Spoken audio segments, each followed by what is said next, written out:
Rail Up, the future mobility podcast with innovators and leaders of the ecosystem. Presented by Sebastian Sperker. Our guest today is Jutta dos Santos Miquelin, and we will explore the future of the most important workspace in the rail ecosystem. Jutta will unveil her vision for the locomotive cockpit of the next generation, highlighting the innovative advancements we can anticipate. Together, we will also delve into why outdated technologies and materials persist, and uncover the immense benefits that come with rethinking the functionality and design of the cockpit. So let's start. Hi Jutta, and welcome to Rail Up, the podcast. So I start my session always with the same question. So Jutta, are you rather an innovator or a leader? Hi, Sebastian. Thank you so much for inviting me to this podcast. Well, I see myself as both because innovation and leadership are the two sides of the same coin. So if you want to innovate, you need the courage really to lead with a vision, and you need also the ability to inspire the change in others. And my work really reflects this duality. So I combine really visionary concepts with practical solutions to drive impact in the real world. So I create the passion and the power for the change, and all innovation is an innovative and collaborative approach. This is why I build communities that support the innovation first, and then you can drive the change. Yeah, Jutta, then let's start. And the current focus of enhancing the attractiveness of the train driver profession is heavily centered on working hours, models, and compensation system, while the actual workplace is often overlooked. I mean, for those who know how a cockpit looks like, will probably agree that you get the impression that the design of this workplace is primarily driven by the industry with considerations such as efficiency, cost, rather than being tailor-made to the needs of the train drivers.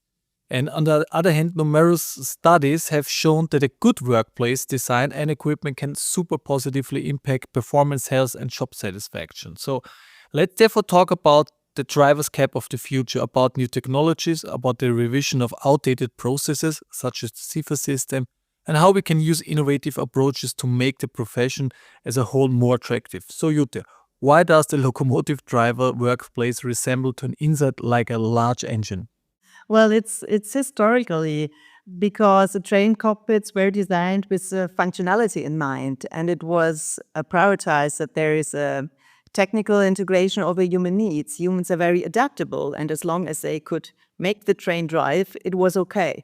So it resulted in driver cabins that focused on the mechanics over the usability and the human experience of the driver, who spends the years of his lifetime, was sometimes a little bit forgotten. Of course, the ergonomics have changed. There had been dramatic changes in the 80s and in the 90s. But today, the world and the reality of the drivers have changed even more. So we have now more diverse driver profiles, and they have maybe less language skills. And they need to be more connected with their environment than ever before. And this is why we created this workplace design, because it's not only about the comfort, which is very important, and the attractiveness, but it's also about being more connected and still feel in an automated train the pleasure of driving. Yeah, and just to pick up our audience, you talk about now the new future design of a locomotion cockpit to address much more the needs and desire of the loco drivers. No, it wasn't that easy. So it wasn't me. We run a think tank. I'm co-CEO of Dos Santos. We have a think tank of masterminds, of innovators, of thought leaders from science, from culture, from art, and from tech. And we worked for many years for the Deutsche Bahn Fernverkehr. And we worked for them on creating a new job profile and workspaces, and also the learning and training environment for the train drivers of the future. So it was one piece of an overall conceptual development that we did. And we created a team of specialists. We had, of course, a lot of train drivers in the team, and we had specialists for human interface design. We had a professor for digital transformation. We had an Oscar winner for immersive technologies who works for many years on Siemens trains and creates them in virtual reality. Also the cockpits, he now works for the airplane cockpits. So this was a task really to create a new vision, new principles. How should the train drivers, especially in speed trains, should work in the future? Because we all expect that there will be more automation, but we also know that the next train who shall be delivered, the next ICE in 2030, will last for another 30 years, and this train will not be autonomous. So we had to create a vision of how this train, as of 2030, lasts for the next 30 years in technology with all the AI coming, and how could this still be a workplace for the train drivers. So this was the task. Okay, so you already hit, I think, a good point, like the change of the role of the loco driver over the years. I mean, you have spoken, I think, in your survey with a lot of loco drivers. So what's the insights you have gathered from this conversation? Yes, so what the drivers are telling us is that they're really facing challenges. It's physical strain they feel, of course, also because of their diversity. Some are very big, some are tall, some are tiny, some are small, and some are, I don't know, have issues with the air conditions. So this was physical strain, but there's also a lot of mental fatigue. Some of them are really overworked. They have a desire for more intuitive control systems.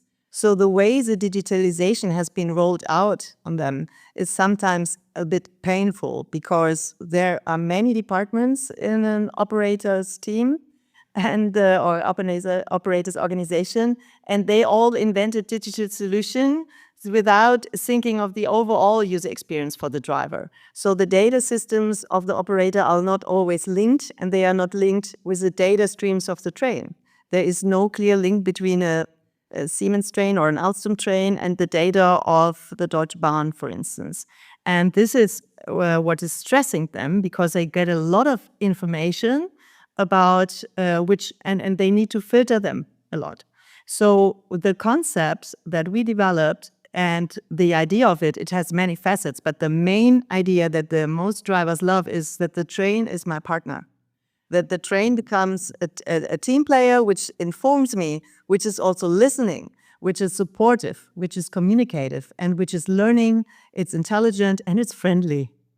So what you describe is that the loco driver is not anymore steering an iron machine or engine, but much more integrating the whole locomotive, like as a partner in the whole operation. So like a really good fitting team. Yes, that's a vision, because it's our vision is that it's an AI-supported networking for the driver with the train and the whole team in and around the train. So this is communication is a very essential element, and currently they have so many different devices. You know, they have this radio, and then they have a phone, and they are not allowed to use their mobile phone, and they have a tablet, and the train also gives them information, but they are rarely on the same level. So the train gets updated at the workshop the last time. The mobile phone is the most updated version they have on the hand. The tablet needs Wi-Fi, and Wi-Fi is not while I'm driving. It's usually only available in the train stations. So I have different levels of information, and we said, of course, he needs live and accurate information about the current drive he's doing. And all these systems need to be networked. They have to have reliable live data statuses, and the information should also be easily available. Furthermore, we have a technology that is evolving. So, for instance, their ETCS systems are now coming up more and more and more, and then you have errors with the systems.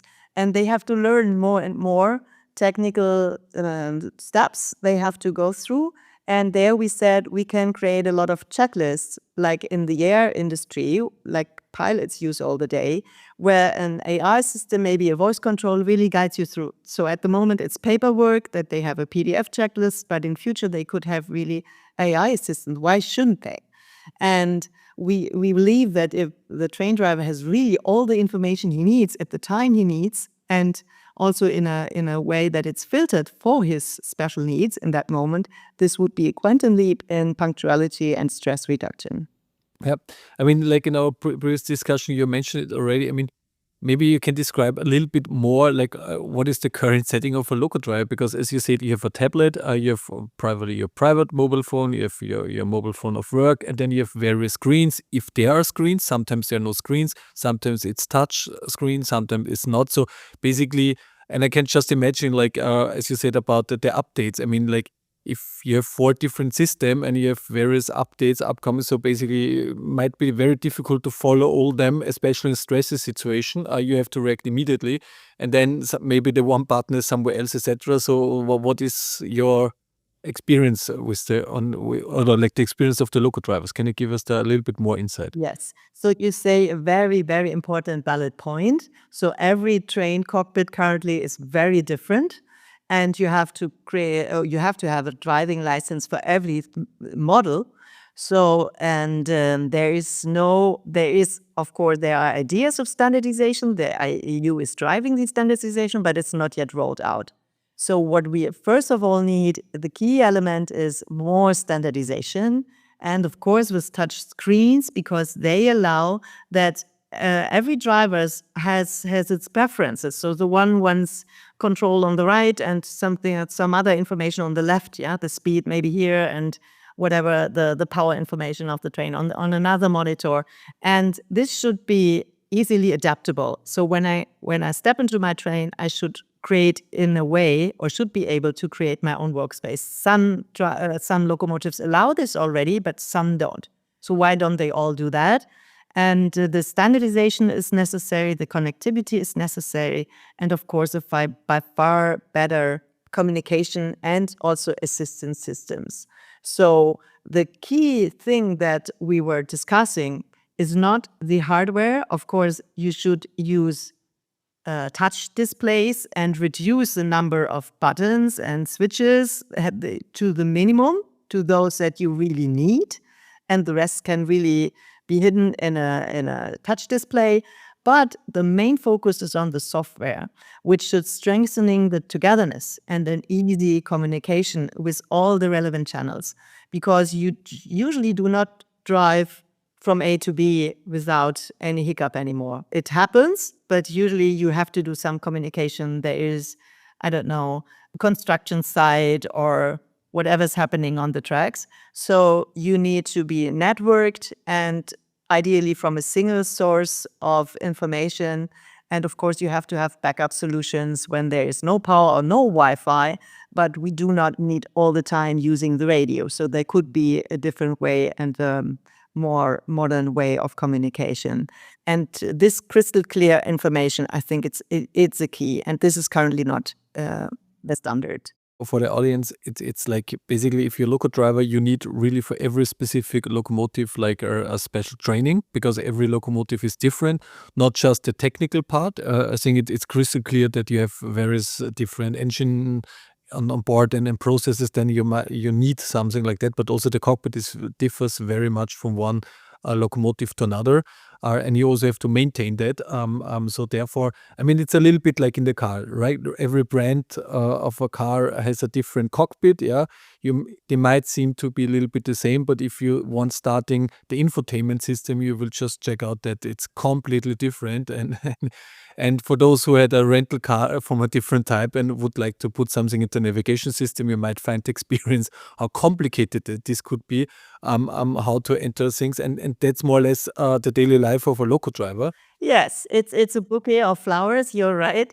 And every flower has its advantages. So there is no number one locomotive. So we found, I think there is Depending who you ask, I have to say. depending who you are, yes. So I just know them from the personal transportation. So there is a Stadler, for instance, and they created a software which connects all the different modules inside the train, and the train drivers love that.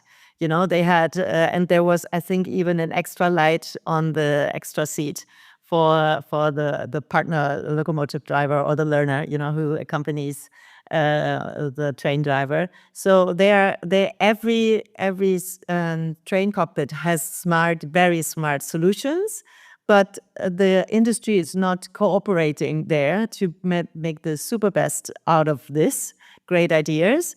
There is a lot of competitiveness, and this is not good for the train drivers because it slows down the effectiveness. You have to have so many train driver licenses to be really able to manage all the different or drive all the different trains which needs to be driven at this moment in time, that we really need more standardization and really take the best solutions from the best cockpits together and learn from each other. And this is what happens in the air industry. So in the air industry, you have one cockpit designed for a whole series of planes, whether it's a small plane or a big one, the cockpit is the same.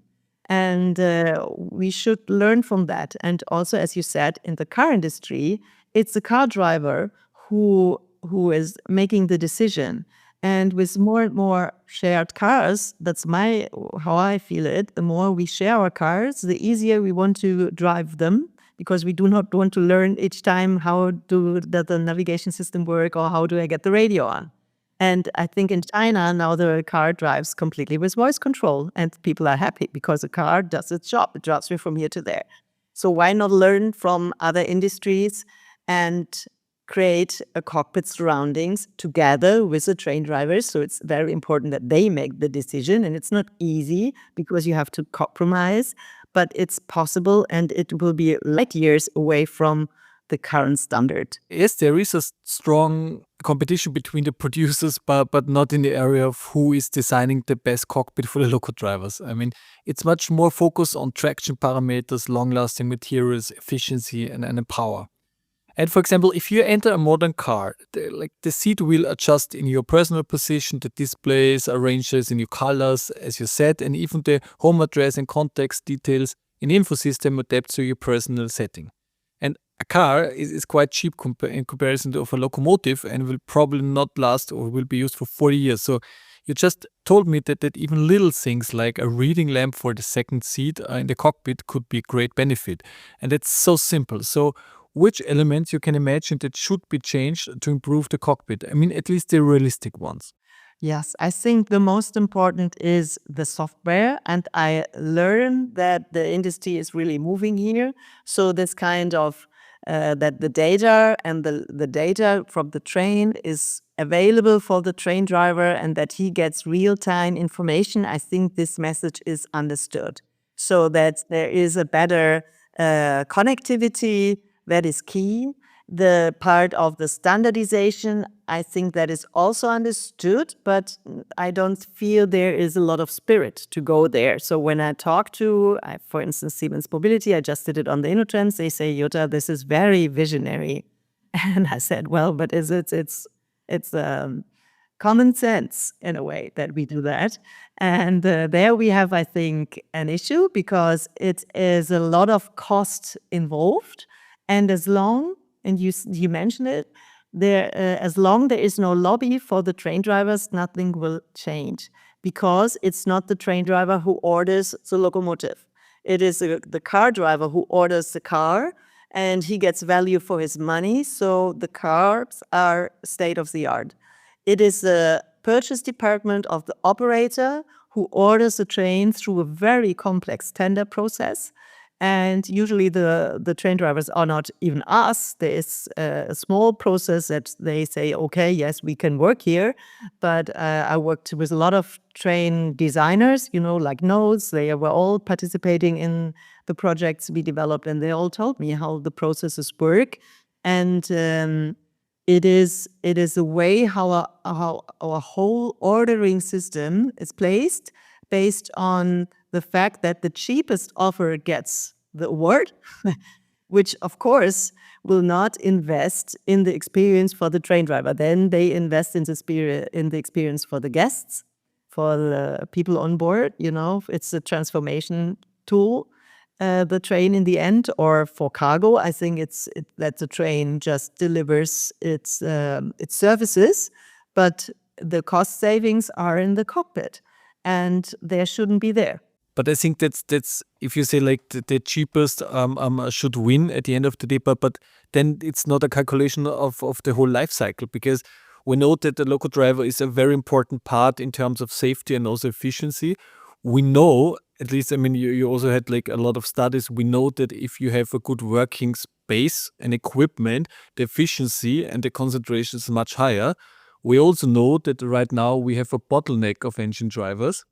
And we also know that like efficiency is a driver for cost reduction. So basically, isn't like a very a short-term thinking if to say, okay, I buy today a locomotive with a cockpit which is very standardized and not really sexy for the local drivers on the one hand, but we know on the other hand in the life cycle cost, I mean, it pays off probably 100 times if you do it in a much better and efficient way. So basically, it would be very smart to integrate actually the needs of the local drivers having all these challenges in front of us. You're absolutely right. So we discussed our concept with train drivers, with train designers, with several ones, and they told me the concept that I didn't we know that expect. there is the job of a train designer, but okay, they're The really train design. designer, Okay. they have a hard task. They get the whole order of the train, and I think it has up to 10,000 order points.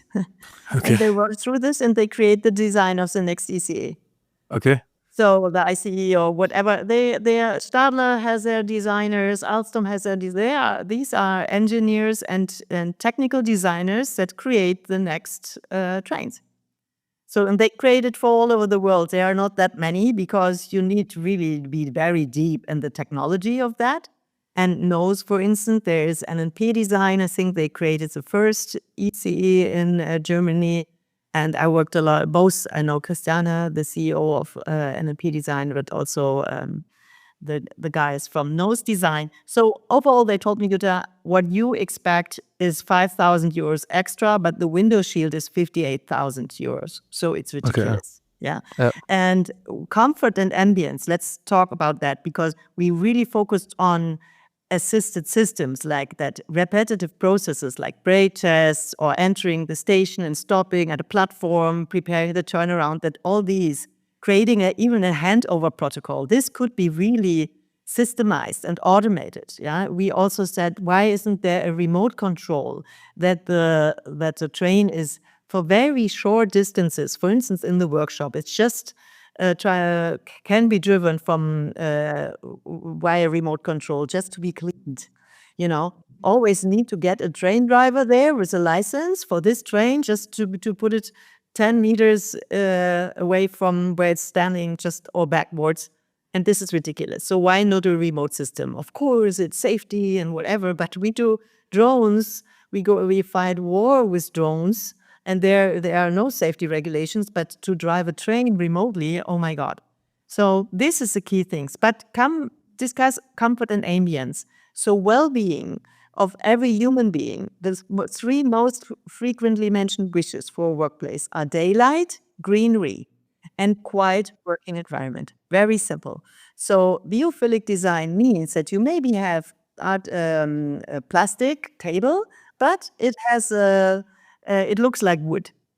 And this just makes you feel better. It's ridiculous like that, but it is. So why don't we create a biophilic design? Why don't we take care that they have good air to breathe, that they have a nice climate? Because somebody who comes from South Africa needs different climate than somebody who raised in Finland. So these people have a right to be in a nice climate room for their personal feeling. And then it should be really stress-free, and it's a lot of noise in the cockpit. This could be really stress-reduced. And another thing is that they have a lockable door, because some train cockpits do not even have a lockable door. So if they leave their stuff inside, their private stuff, sometimes their backpack gets stolen by a passenger. And this is not a very nice experience. So why can't they lock their own cockpit? It's just because of cost saving. It's cheaper to have no door that is lockable. So all the small things that really create ambience are not expensive. I visited a lot of locomotives so far, but basically there is not a single point which is green. I mean, that's so I haven't explored any green element in a local cockpit.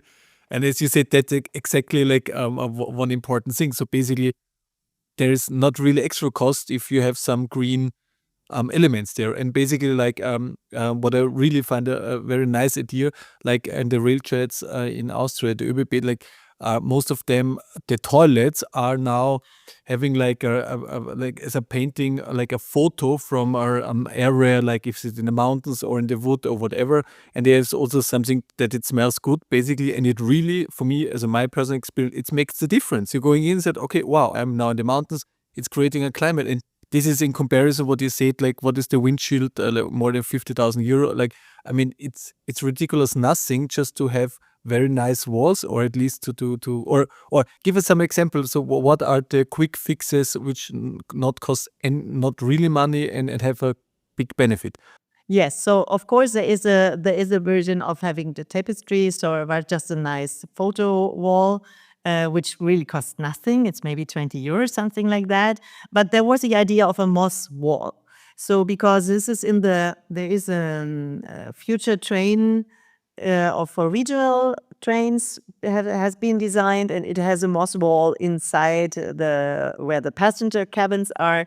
And the train drivers loved this idea, so they went for the moss wall because it would reduce the noise, and it's green, and it makes you a little bit comfortable, and it doesn't need any care. Yeah, we know that from the moss walls now. So this is something. Then they had the light shield.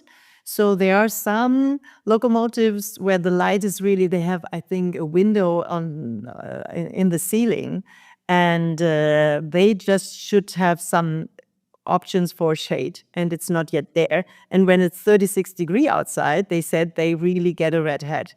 And it's just the air condition which is not working. And you can't tell me, because you can do it in a very cheap car nowadays, that you have a good air conditions. It's a small room, so you can create air condition that is working and that is not making the train drivers sick. So these are the simple things, the climate, the noise, a little bit of biophilic design, and then you have the greenery and the quietness that they need. Yeah, but it's not in focus, unfortunately. Let's flip it around. We just figured out that it's not in focus yet, but if we transform like the cockpit to a modern ergonomic workplace, I mean, what benefits we could expect? Well, I think a lot. So because we could definitely increase the effectiveness of the train drivers if we reach this standardization that we're talking about. So if we reach the connectivity so that they get real-time information, if the job becomes more attractive again, because I think when the ICE3, who was designed by a famous Italian, I think Colanio was a designer. They really got more applications. So they knew if they have a super sexy train, they will have more train driver applications. So if we create a train for 2030, which looks cool, which is cool to drive, which is a really attractive experience, which is modern, there will be train drivers. So we will have the opportunity to really drive the mobility change. And currently, we are in a downward spiral. So the lack of train drivers, and the lack of train drivers puts pressure on those who are still driving. They sometimes drive when they are sick, so they get even more sick. And then there's more pressure and less people. We are currently in a downward spiral. And what we need is a signal from the industry. It's not the operators. The operators create these concepts. They have understood this. It's the industry who meets really to create a signal and says, yes, we understood the world has changed. We need to create attractive workplaces, not only for our own employees, it's the same, but also for the employees of the operators. And so we focus now on workplace design. And it's not a matter of money.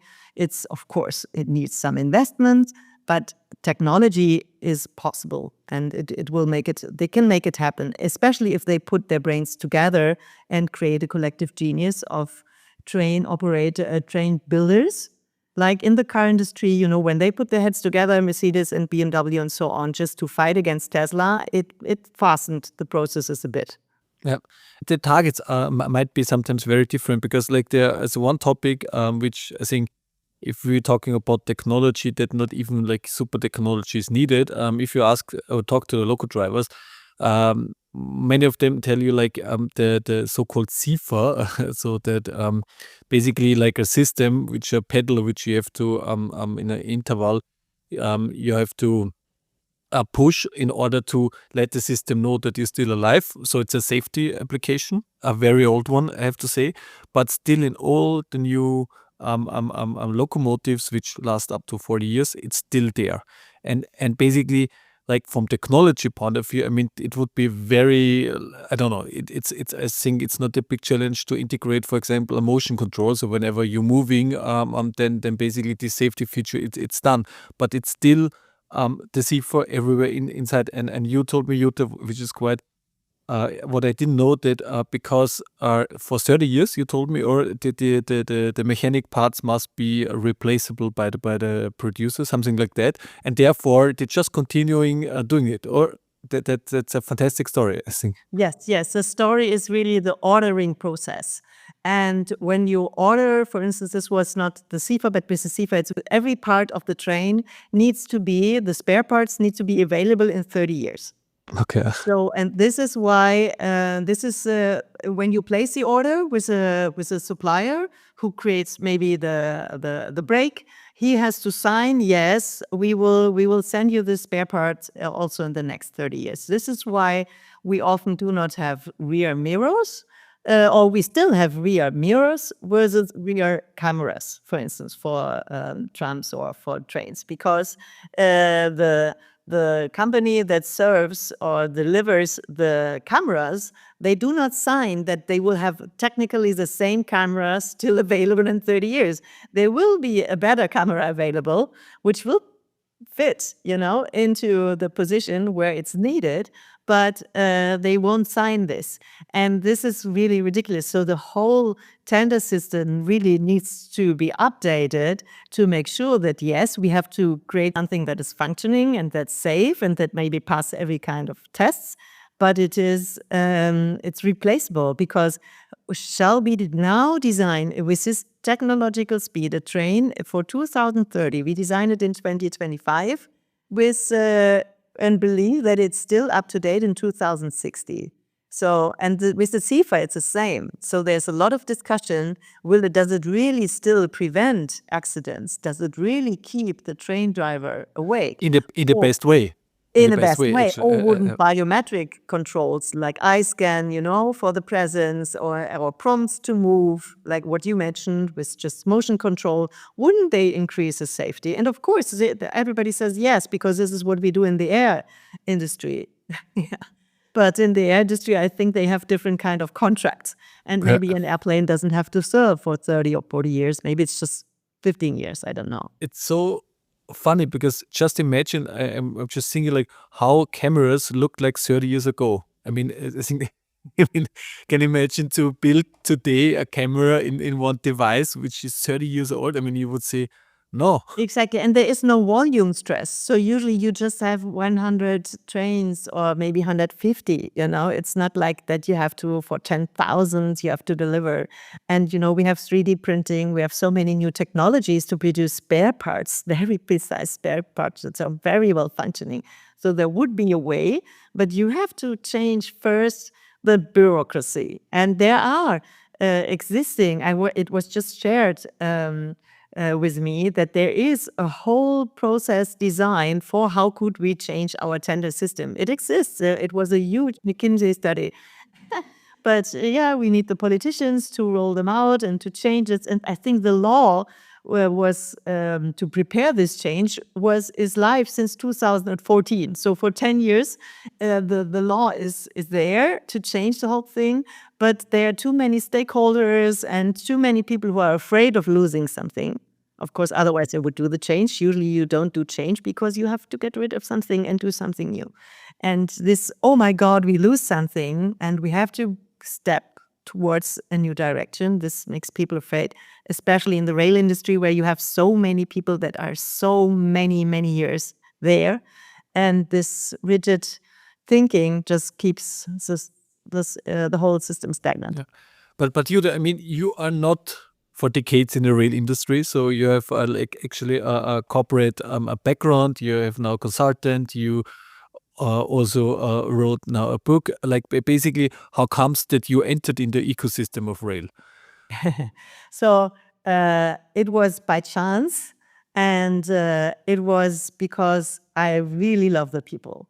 So when we started interviewing the first train drivers, they are so down to earth, they are straight, they are reliable, they are honest, and they tell us so beautiful stories why they are train drivers. So the one said, yeah, every time that I drive a train, when I can see that on the station, grandpa hugs his grandson, this makes me happy. Or the other said, oh, I love to drive in the morning and just be in the nature.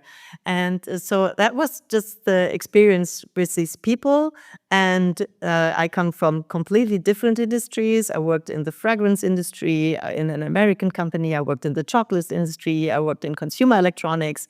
I was always focusing on digitalization and creating innovation, so innovative products. So that was always my background.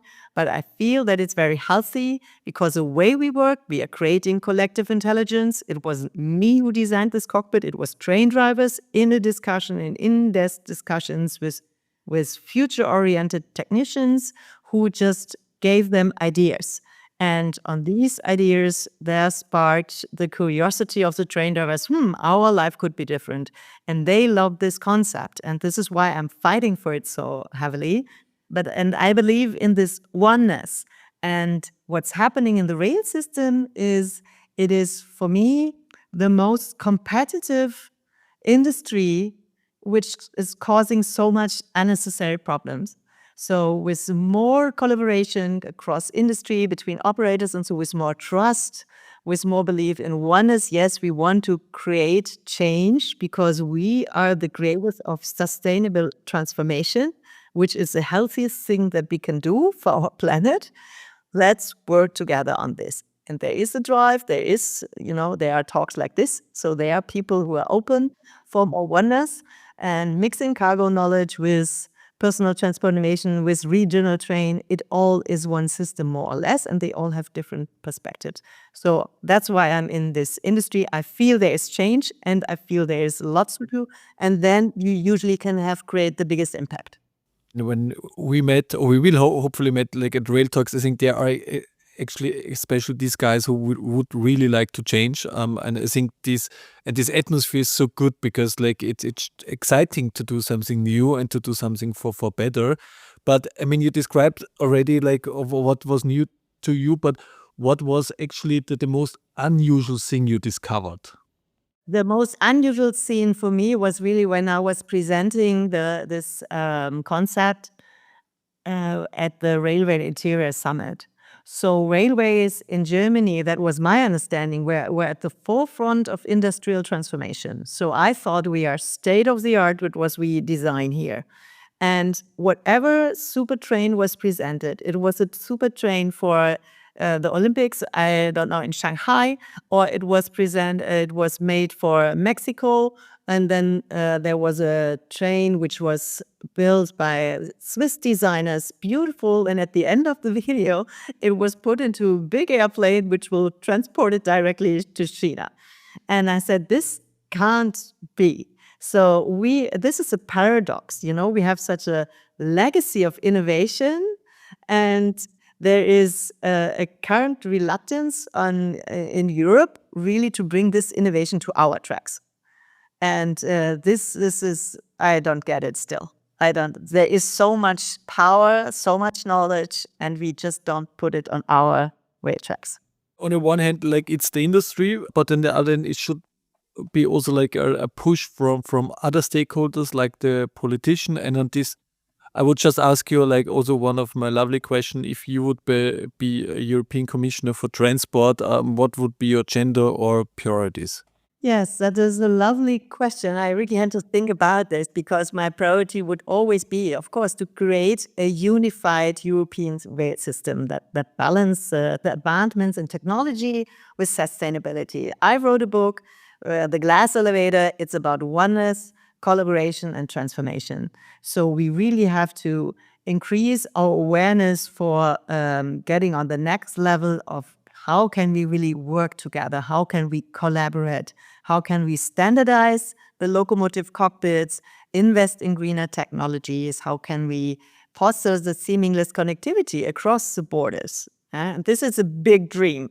And there is tremendous opportunity, and there are tremendous things to work on, because in the air industry, it was easier, but they also had to work on the fact of language, and they introduced English, as a common language. It's not yet introduced in the rail system that everybody has to speak English. It's very local. So we have a language issue, we have a technology issue, we have a historical issue, we have a cultural issue, we have so many things that prevent us, and all these stakeholders and the complexity in rail, the complexity of the railway network in Germany. I think it's absolutely outstanding in Europe. There have been, and all the decisions, the wrong decisions of the past, we are still facing them. So it needs a long plan. And first of all, it always needs a vision. And as a EU commissioner, I would really go for the vision, because what Elon Musk is doing is nothing else but going for the vision. Yes, we can do it. And he makes really crazy things happening in technology. It's the vision that drives the technology. And once again, Elon in a podcast, but I mean, I fully agree. I mean, if you see the design of the Dragon capsule, I mean, it's just sexy. Yeah. They look so much better than the NASA guys. Yeah. They have perfect suits, whatever they wear. It's fantastic. It makes fun. It is good to have design. Why don't we design our cockpits in a lovely way? It makes us happy. And it doesn't have to be in all pink, but why don't we have an ambient light? So if people makes it just happy, these small things, it's not investment. And I think he really shows us that it's fun to create technology, and it's really fun to break through old barriers of thinking. And this is really needed. Even to increase safety, right? I mean, it's like to adapt new technology. So talking about the future cockpit, let's jump to the year 2060. How like a future cockpit of a would look like on a locomotive, and also what role AI would play in your opinion? AI and human intelligence, I think, will play the key role in 2060. So there will be predictive maintenance. There is real-time routing, something we are dreaming of, Operating training will be easy with augmented reality and like these things, You do not just have to spend hours in a train. You can really get your training before you ever enter a train, and it will be real. So the cockpits will really evolve. These will be collaborative interfaces. What we know from teams who chat, the train driver shouldn't feel alone. He should be connected if he likes, and he can be disconnect because he likes to disconnect and just enjoy the ride. That should be possible. So blending human oversight and human experience with AI precision, that would be my dream. And some green interior, right? To Yes, motivate. sustainability and green interiors and daylight. The windows get smaller and smaller with every train because they are so expensive to make them safe. And the faster the speed, the more expensive the windows. But they need windows, and we need windows not only in the front. If you look at the IC4, it's just a tunnel. They look through a tunnel, and they need windows on the side as well to feel the speed. You need to see the speed to feel the speed. Yeah. And they need to be there. And the train designers, they know about these things. So they should have more freedom to make these workplaces enjoyable. What is the role of the railway like in 2060? Oh, I believe it becomes a key role. I Okay. believe that we will have night trains again. I believe it becomes a key role, really. There will be automated driving, and there will be trains that interconnect us with ease. I hope that they become faster, more interconnected, and that we also get this night train system again working. I love that, to drive through the night and just arrive in Paris. It's a lovely idea. And I believe that we make the change because it's the most sustainable way. And it's not in the car. But I mean, that sounds very beautiful and motivating closing words to change and to think about the future, and that we know that we can, or like the ecosystem of really can play an important role, especially in terms of to get climate neutral, which we should be done by 2040. So it's around the corner. Speaking in the time of the rail. So Jutta, it was a pleasure also to talking to you, having you in my podcast. And I think we just put a flashlight or a spotlight on one of the maybe underestimated triggers we can pull in order to make the whole ecosystem better, to improve it. And I think that's the spirit of RailUp. So thank you very much and welcome to the RailUp Club, Jutta. Thank you so much. The ball is in your court. What is the next step to drive change? My next step will be to engage even more stakeholders for pilot projects, really to show the benefits of the future train driver cockpits. So I've presented it at the Red Cabin. I've presented it at the Ministry, for Digital and Traffic, and I presented it with Siemens, and I will present it in a few days with the Association of the Railway Industry, where all train builders will listen. So I hope that with time we find more and more supporters for this. What is the contribution to drive climate change? Well, for me, the biggest contribution for driving change lies in my daily work, where I promote a shift in our human consciousness. So as you know, I recently published my book, The Glass Elevator, and it emphasizes on this urgent need that we are in a crisis. We are in a multiple crisis, and we need to elevate our collective awareness. So I'm advocating really for reconnecting on a higher level, that we understand that we are all interconnected and that we need to find effective ways to work with our planet's resources. So that's what I believe in, and we need to elevate our leadership and our decision making to really foster more sustainable and inclusive approaches here. So I'm driving in human-centered innovation, and I will continue to do that. Which superhero do we need to avoid the climate disaster? Yeah, I believe in collaboration and in diversity of minds and in the power of collective intelligence. So I don't believe that any single hero will do it. But if you look at the Avengers, you have the Iron Man's intellect and Hulk's strengths, and you have Black Widow's tactics. But in the beginning, they struggle, and just when they get over their ego conflicts, they just are able to save the world. So this is the same with the X-Men. So as soon as you unite with one purpose, you develop the empathy for the others, and you just shut down the ego, you can save the world. So that's what I believe in, collective intelligence. What's the takeaway from this episode? My key takeaway is that in industries like aviation and automotive, it's already standard practice to design cockpits with the needs and preferences of pilots and truck drivers in mind. Unfortunately, the rail industry lags behind. Locomotive cockpits are outdated, prioritizing functionality, cost and efficiency over the user experience. This often leaves train drivers feeling as though they are operating in an engine room rather than in a modern state-of-the-art cockpit. Additionally, locomotive drivers must navigate multiple devices, including onboard systems, tablets and mobile phones, none of which are interconnected. To make the train driver profession more attractive, it's not enough to adjust compensation working hours. The tools and work environment of the locomotive driver must evolve. By adopting standardized industrial design, training requirements could be significantly reduced. Integrating tools and focusing on usability and ambient design would transform the cockpit into a modern and appealing workspace.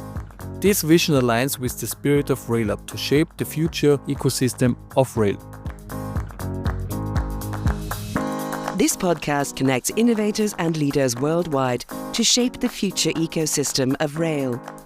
Rail Up by Sebastian Sperker.